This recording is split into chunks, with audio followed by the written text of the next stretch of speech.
Hello everybody, I wanted to do a follow-up video to the track meet that I covered with a couple days ago for Cali County, and maybe the lessons I learned. One of the things, the first thing that you learn real quick is, track meets a lot longer than a football game, basketball, volleyball. I probably was out there for a good 6 hours, 6.5 hours.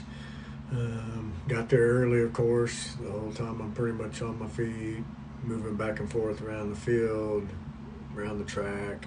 So you're going to do a lot of walking. You're going to be standing a lot, and the events keep rolling on. There's really no break in between anything, so it's not like you have a halftime or anything like that. So it's constant.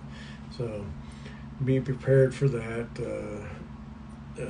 The lenses I brought, I talked about in my last video, was a 24-70 and the 70-200. At the end of the day, I might have used my 24-70 25% of the time, and it was really just I really need to start using this. Haven't hardly picked it up.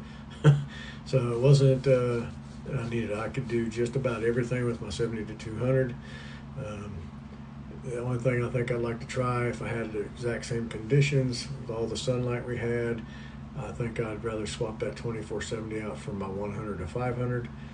I could, during the hurdles, that would have been a big help, because I was standing maybe 130 meters away, directly at the opposite end of the track from them. So with my 70-200, I'd have to wait till maybe 50 meters away before those pictures, when I took them, were the ones that came out decent enough to edit. Anything past that, it wasn't really that good. So I think my 100-500, I could have gotten them off the blocks in that first 50 meters, and then quickly switched to my 70-200 once I got 50 meters away. So I'd like to try that. So that's another lesson I learned. Second thing is having a way to carry snacks, extra batteries. Even though I got a nice cargo Pelican Vault case for all my camera gear, I didn't want to bring it out to the track, so I grabbed my cameras and my camera strap and I went to the track without it. But doing so, I left behind spare batteries, and about what point in the day I needed to, on my Canon R5, that battery was about ready to die, and so I had to leave the field for a little bit, run out the car, come back.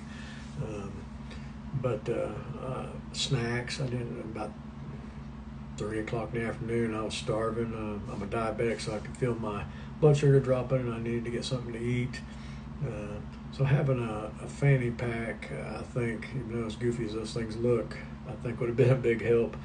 I could have had batteries and maybe a spare water bottle in there. Even though there was plenty of water around the track, I had a bottle with me, so I just kept filling it back up. But having that, on a hotter day, a person may have wanted to have a little more sunscreen, even though I had a nice big floppy hat on. So you could carry some extra supplies in there and not feel like you're being weighed down. Additionally, I didn't talk about it in that other video, but I do utilize a expandable, foldable type stool that, I don't know, expands up 30 inches or so, and I used it quite a bit during the day to get down in a nice perspective with the athlete.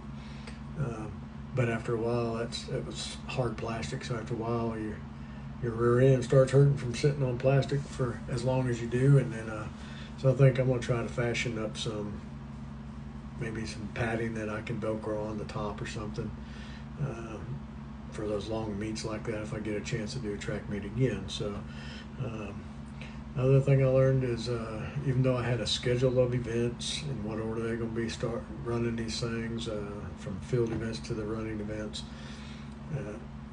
you can't cover it all. It's too much of an area to go back and forth.